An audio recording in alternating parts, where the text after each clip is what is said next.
Hello everyone and welcome to our channel grounded to grow. तो जैसे कि हम पढ़ रहे थे बायोलॉजी का chapter tissues and we were studying about animal tissues and in that we were studying about connective tissues, जिसमें से अभी तक हमने कौन कौन से टाइप ऑफ कनेक्टिव टिश्यूज किए। चलिए एक बार उनको थोड़ा सा रिकॉल करते हैं। The first one was alveolar which is the loose connective tissue, यानी कि उस टिश्यू के सेल्स में काफ़ी ज़्यादा इंट्रासेल्युलर स्पेसेस होती हैं। Next one was dense regular connective tissue, जिसमें हमने पढ़ा टेंडन्स और लीगामेंट्स के बारे में। The next one was adipose tissue, जिसको हम फैट स्टोरेज टिश्यू या फिर फैट टिश्यू भी कहते हैं। And the fourth one was skeletal tissue, जिसमें हमने कार्टिलेज और बोन के बारे में पढ़ा। And in today's class we are going to do the last kind of connective tissue, that is the fluid connective tissue. आप बेसिकली फ्लूइड कनेक्टिव टिश्यू के नाम से ही, दैट इज फ्लूइड, उसी से आइडिया लगा सकते हो कि ये जो कनेक्टिव टिश्यू होता है इट इज़ लिक्विड और फ्लूइड इन नेचर, जिसकी वजह से इसे नाम दिया गया है fluid connective tissue. Now fluid connective tissue basically it connects the different parts of the body, यानी कि हमारी बॉडी में जितने भी डिफरेंट पार्ट्स होते हैं उन सबको कनेक्ट कौन करता है? Fluid connective tissue. And it maintains continuity in the body, यानी कि बेसिकली जो ये फ्लूइड कनेक्टिव टिश्यू है ये हमारी बॉडी में एक बॉडी पार्ट को दूसरे बॉडी पार्ट्स के साथ ज्वाइन करता है, जिसकी वजह से कोई भी मूवमेंट या फिर कोई भी एक्शन जो बॉडी करती है वो कॉन्टिन्यूटी में फॉलो हो पाता है। So fluid connective tissue, it connects the different parts of the body and it maintains the continuity in the body of an animal. Now the fluid connective tissue is of two types, that is blood and lymph. Right? These two are the kinds of fluid connective tissue, that is the blood and the lymph, and now we will study both of them in detail. So let's get started with studying about blood.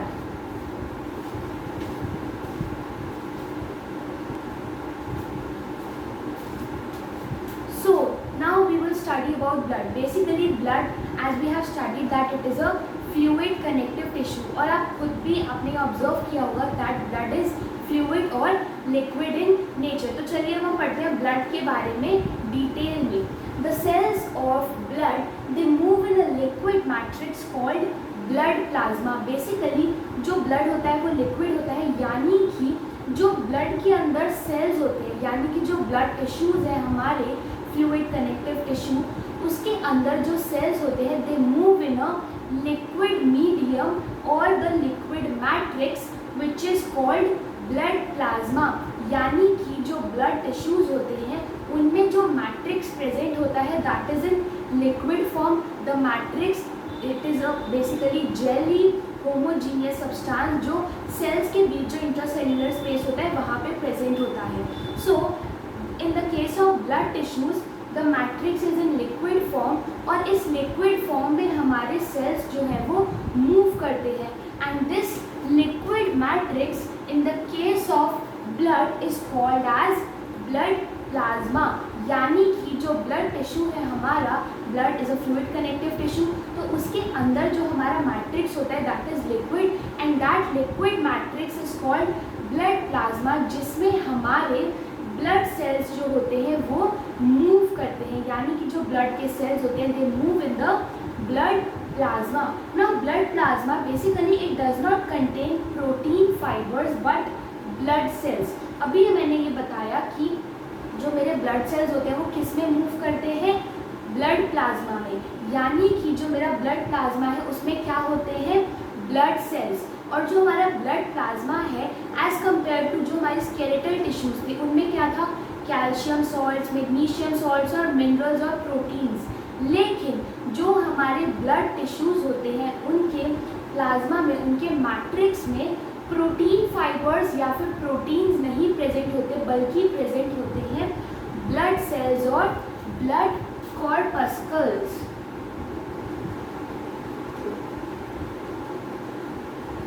Right, basically sales को हम कॉर्पस्कल्स भी बोलते हैं। तो blood plasma जो हमारा एक liquid matrix है एक तरीके से मीडियम मीडियम का काम करता है जिसमें हमारे ब्लड सेल्स और ब्लड कॉर्पस्कल्स प्रेजेंट होते हैं। नाउ बेसिकली जो ब्लड सेल्स होते हैं they are of 3 different types, यानी कि जो हमारी बॉडी में ब्लड सेल्स हैं वो 3 डिफरेंट तरीके के होते हैं, WBC, RBC and the platelets. Basically WBC is the white blood cells or the white blood corpuscles.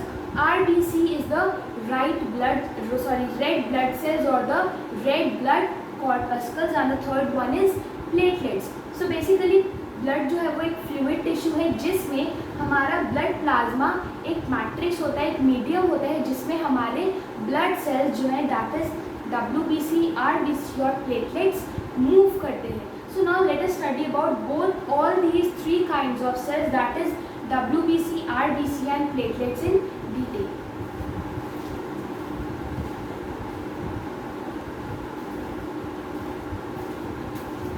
So now before starting with RBC and WBC, let me give you some important information which is given. Basically हमारे पास blood में 4 main components होते हैं, that is RBC, the first one that is red blood corpuscles. The second one is WBC, that is the white blood corpuscles. The third one is platelets and the fourth one is blood plasma which is the liquid matrix जिसमें हमारे तीनों तरीके के blood cells flow करते हैं। So basically ये जो चारों हमारे blood के components होते हैं, main components, इनमें से हमारे जो RBC और WBC होते हैं they are the living components, whereas the platelets and the plasma are the non-living components. And जो हमारा plasma होता है that is the blood plasma, it forms about 55% of the total volume of blood. यानी कि हमारी body में जितना भी ब्लड होता है उसमें से अराउंड अबाउट 55% जो हमारे ब्लड का कॉम्पोजिशन है it is made up of plasma. And what is plasma? It is the liquid matrix in which are all the 3 kinds of blood cells move. So RBC and WBC are the living components of blood, whereas platelets and plasma are the non-living components, and plasma forms about 55% of the total volume of blood present in an animal body.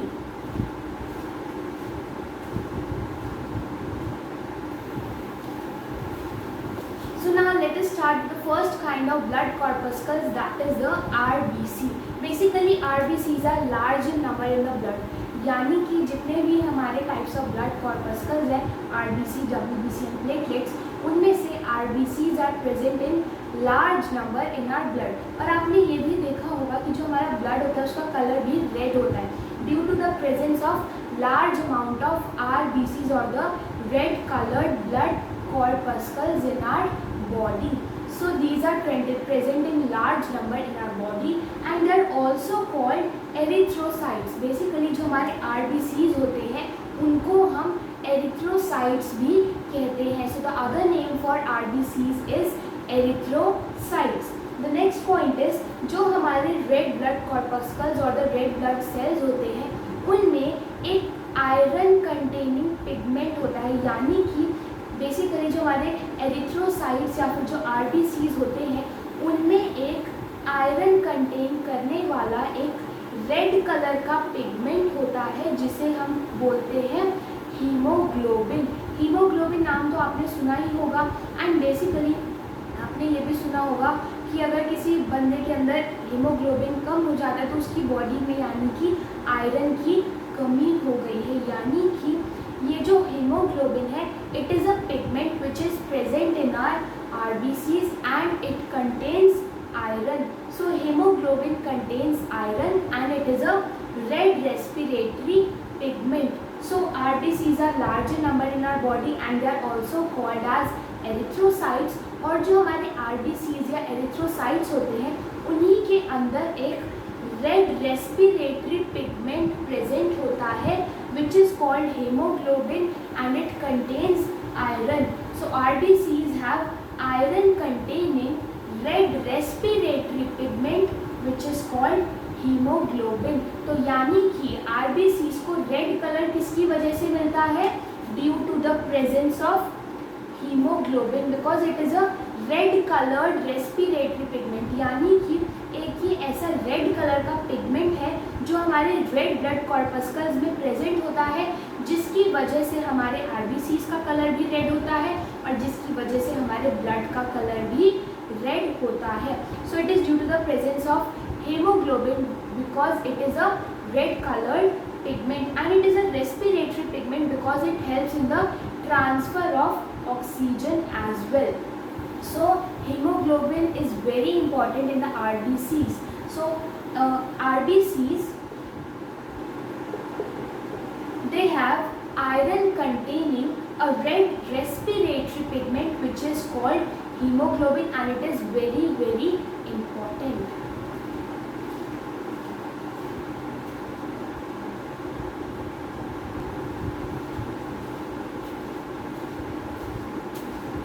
So now let us see the other piece of information that is given to us about RBCs. Basically RBCs और जो erythrocytes होते हैं in mammals, यानी कि जो mammals होते हैं उनमें जो RBCs होते हैं they don't have nuclei or the nucleus, ताकि ज़्यादा से ज़्यादा हीमोग्लोबिन उन RBCs और एरिथ्रोसाइट्स में प्रेजेंट हो सके and also to increase the surface area for gaseous exchange, यानी कि जो आरबीसीज या एरिथ्रोसाइट्स होते हैं इन मैमल्स उनमें न्यूक्लियाई या न्यूक्लियस प्रेजेंट नहीं होता. किस लिए प्रेजेंट नहीं होता? For two reasons. The first is to increase the surface area for gaseous exchange, यानी कि जो हमारे मैमल्स में एरिथ्रोसाइट्स होते हैं उनमें न्यूक्लियस प्रेजेंट नहीं होता, ताकि जो न्यूक्लियस स्पेस कवर करता उस स्पेस की जगह कम हो जाए हमारे पास और उस स्पेस को भी हम यूज़ कर सके ऑक्सीजन या फिर गैसियस एक्सचेंज में. And the second is for more haemoglobin, यानी कि अगर हमारे एरिथ्रोसाइट्स में न्यूक्लियस नहीं होगा देन इट विल इन्वॉल्व और it will have more haemoglobin. So in the mammals erythrocytes में न्यूक्लियस प्रेजेंट नहीं होता दो रीजंस की वजह से. First is to increase the surface area for gaseous exchange and the second one is for more hemoglobin presence, right? And the next point is that basically RBCs या erythrocytes का main काम होता क्या है? RBCs play a vital role in transfer of oxygen, यानी कि हम जो ऑक्सीजन इनहेल करते हैं उसका हमारे जो डिफरेंट बॉडी पार्ट्स है वहाँ तक ऑक्सीजन को ट्रांसफ़र करना, वहाँ तक उन्हें ट्रांसपोर्ट करने का मेजर काम कौन करता है? आरबीसीज और द एरिथ्रोसाइट्स. सो बेसिकली जो आरबीसीज होती है उनका मेन काम क्या होता है? ऑक्सीजन को ट्रांसफ़र करना, ट्रांसपोर्ट करना डिफरेंट बॉडी ऑर्गन्स तक. इसी की वजह से जो मैमल्स होते हैं, हालांकि जो अदर वर्टिब्रेट्स होते हैं उनमें न्यूक्लियस प्रेजेंट होता है, लेकिन जो मैमल्स होते हैं उनमें आरबीसीज में न्यूक्लियस प्रेजेंट नहीं होता, ताकि ज़्यादा से ज़्यादा ऑक्सीजन या फिर गैसियस एक्सचेंज हो सके और ज़्यादा से ज़्यादा हीमोग्लोबिन भी प्रेजेंट हो सके in those erythrocytes.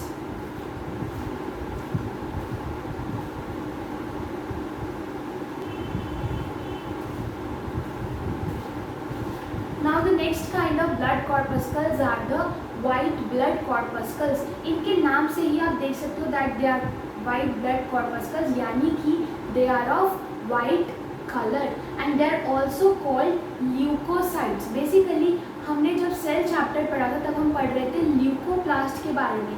Leucoplast are also transparent in colour. So इसीलिए हम WBC that is their white colour, इसीलिए हम इन्हें ल्यूकोसाइट्स भी कहते हैं. So RBCs are called erythrocytes whereas WBCs are called leucocytes. And जो हम नॉर्मल भाषा में WBCs को एक और नाम से बुलाते हैं that is soldiers of our body, यानी कि ये जो WBCs होती है ये हमारी बॉडी के लिए एक तरीके से सोल्जर्स का, एक तरीके से आर्मी का काम करती है. एक्चुअल में RBCs का काम क्या होता है? ऑक्सीजन को ट्रांसफ़र करना, लेकिन WBCs का काम क्या होता है? अगर फॉरेन कोई बॉडी है या फिर हमारे बॉडी के अंदर कोई ऐसी चीज़ चली जाती है which is harmful for our body, तो उनसे फाइट कौन करता है? WBCs. They are also called the soldiers of our body. जैसे कि अगर हमारा किंगडम है, बाहर से कोई आता है हमसे फाइट करने के लिए, तो हमारे सोल्जर्स फाइट करते हैं। वैसे ही हमारी बॉडी हमारा किंगडम है, बाहर से अगर कोई फॉरेन बॉडी आती है हम पे अटैक करने, तो हमारे सोल्जर्स दैट इज़ WBCs आ जाते हैं उन पे अटैक करने के लिए, हमारे किंगडम की प्रोटेक्शन के लिए, दैट इज़ हमारी बॉडी की प्रोटेक्शन के लिए। तो यानी कि जो WBCs है वो एक तरीके से हमारी बॉडी को अगेंस्ट एनी इन्फेक्शन और against any foreign body protect करती है, and they are also refer to as the soldiers of our body. Now basically जो WBCs और जो ल्यूकोसाइट्स होते हैं, they can be of 2 types in our bodies, that is phagocytes और the immunocytes. Basically phagocytes का काम क्या होता है? ये फेगोसाइटोसिस के प्रोसेस को फॉलो करती हैं।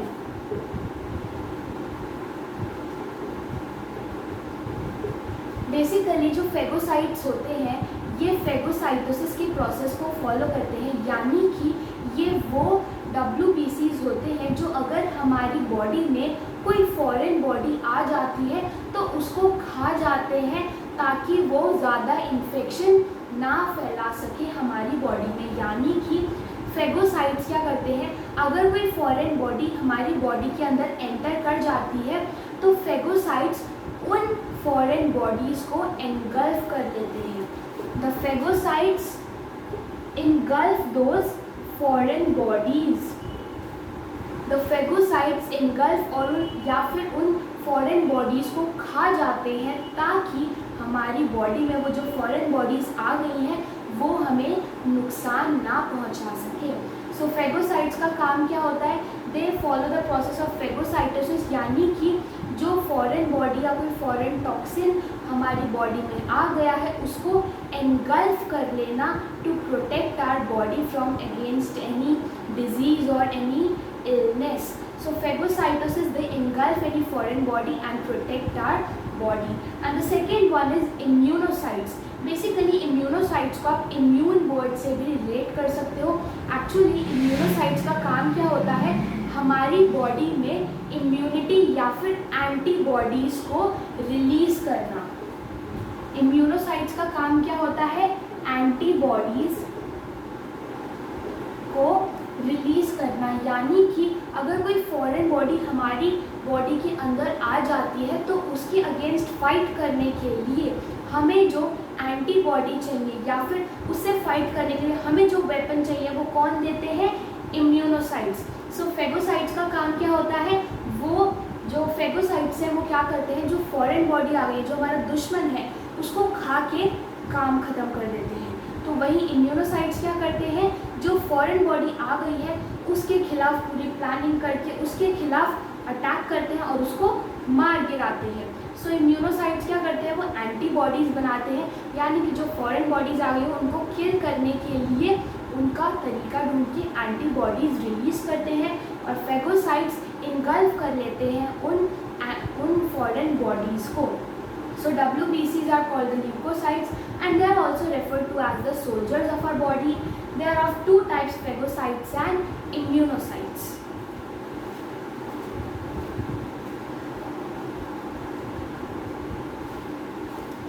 Now let us see the occurrence and functions of blood. The occurrence is basically जो blood होता है that flows in the blood vessels.